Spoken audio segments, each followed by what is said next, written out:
কচুরি পাতার নিচে যে মাটি আছে সেই মাটিটা আঠাইলা মাটি। এই আঠাইলা মাটি ছাড়া চুলা হয় না। না যে কোনো মাটি দিয়ে চুলা হয় না, তাহলে ভেঙে যায়। একটা মাটির চুলা বানাইতে আধা ঘন্টা সময় লাগে, 1.5 ঘন্টায় 3টা বানানো হয়। তো দিনে তো 1.5 ঘন্টায় থাকে, 2 ঘন্টা থাকে। মাটি উঠাইতে হয়, তুলতে হয়, তারপরে তুলিয়া একখানে সমান করতে হয়, সমান করে তারপরে গাঁথা করতে হয়, গাঁথা করে তারপরে আরেকদিন পর আবার 3 চোখ করতে হয়। শুকাইতে 3 দিন লাগে, কাঁচা থাকে না হয়। সারা বছর তো হয় না, শীতের মৌসুমে হয়, কারণ ওই সময় গ্যাস থাকে না, সে সমস্যা হয়, গ্যাস ভরা যায় না। আমরা সারা বছর বানাই না, ওই শীতের মৌসুমেই বানাই। আর তো বানানো হবে না গরম পড়লে। ওই যে গ্যাসের সমস্যা, বড় লোকেও গ্যাসের দাম বেশি, 2500 টাকা দাম, এই জন্য কিনতে পারে না। আর গরিব তো যাইতেই পারে না গ্যাসের দ্বারে। বড় লোকেরাও আসে, বাড়িওয়ালারাও আসে, মধ্যবিত্ত মানুষও আসে। আমরা এই মাটির চুলা 500 টাকা বলি একটা চুলার দাম, তারপর 400 টাকা হয়, 350 টাকা হয়, এর উপরে যায় না। ওই যে বড় লোকেরা গরিব কষ্ট বোঝে না। একটা মাটির চুলায় 1 মণ মাটি লাগে, কিন্তু ওই 1 মণ মাটির দাম দেয় না তারা, যে দামে দিলে দেবেন, না দিলে জায়গা। আমরা সরাসরি কাস্টমারের কাছে বিক্রি করি, অর্ডার দেয়, তারপরে অ্যাডভান্স দেয়, বায়না করে, তারপরে ওরা পরে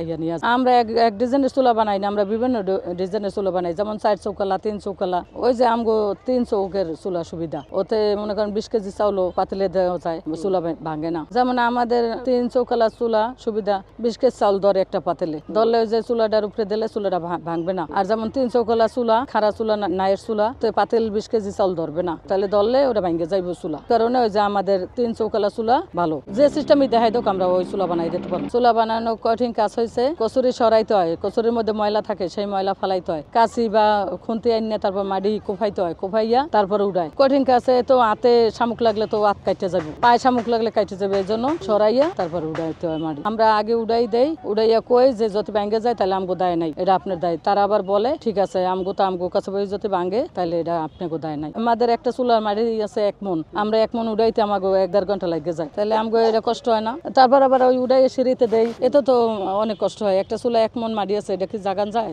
না? সংসার চল না, চাপানিটা আমাদের চাপানির টাকাও দেয়। যেমন একটা চুলা বিক্রি করিয়ে দেয়, হেরা যদি 50 টাকা খুশি হইয়া দেয়, ওইটাই আমার 4 পয়সা। আর যদি না দেয় তাহলে করার কিছু নেই, এদের তো সংসার চলে না। আমার সাথে যারা চুলা বানায়, তারা নিজেরা উড়াইয়া চুলা বানায়, তাদের যে বিক্রি করিয়া দেয়, আমার 50 টাকা দেয়, আর যা টাকা দিয়ে দেয় তাদের সংসার চলে এই টাকা দিয়া। এটা তো এই 1 মাস করে, তা করার পর তো আবার শেষ। হ্যাঁ, আবার অন্য কাম করে, কারখানায় কাম করে, যেমন গার্মেন্টসে কাম করে, মানুষের বাড়িতে ঘর পোছা করে। আমাদের আগের দিনে 4-5টা চুলা বা 8টা চুলা যাইতো, এখন 2-3টা যায়। এই যে চুলা দাম জিগায় এই জিগায় মাটি নেওয়া যাইবো, হ্যাঁ বলি মাটি নেওয়া যাইবো, তখন তো বুঝতে পারি না, হ্যাঁ মাটি নিয়ে আইতে যায়, তাহলে আমরা সমস্যায় পড়ি না। হ্যাঁ, মানুষরা এইভাবে করে সবাই। এখন তো এখানে গ্যাসের দাম বেশি, এই জন্য লার্কের চুলার চাহিদা বেশি। তারা ছাদে পাততে পারে তারাও নেয়, আর যারা রাস্তায় বৈশা রান্না করে তারাও নেয়। ফ্ল্যাট বাসায় দেয় না, ফ্ল্যাট বাসায় রানতে দেয় না, ঘর কালি হইব দেখা। এই যে আমরা জানি, আমরা থাকি, আমরা যেমন ফ্ল্যাট বাসার মধ্যে থাকি, আমাদের রানতে দেয় না।